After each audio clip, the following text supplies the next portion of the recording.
Yeah, Rodrygo, obviously former Santos man who joined Real Madrid in 2019. He scored 32 goals in 172 La Liga appearances. He's won 3 La Liga titles. He's won 2 Champions Leagues. He's been at the heart of Real Madrid for the last 6 years since he made his debut in 2019. So he is exactly the type of player that Arsenal fans would say, yes, big box ticked. He's what we want. We want players of that kind of calibre. A Brazil international as well. We reported on the transfer show that he was a player of interest with regards to Mikel Arteta's rebuild over this summer. They're looking for players that can play down that left-hand side, which Rodrygo can. This morning we've had a little bit more detail to say that he's actually not just a player of interest, but one of Arsenal's top targets for that left-sided position. As things stand, there's been no formal club-to-club communication. This is very much just still interest at this stage.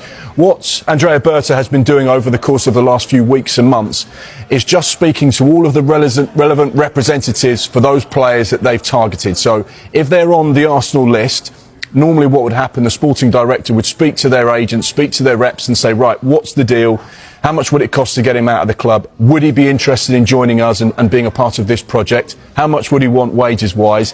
They formulate those lists and then they'll go back to the management team, obviously of Mikel Arteta, who has a heavy hand in recruitment, and say, right, this is what it's going to cost us. This is the metrics with regards to finance. Who do you want and in what order?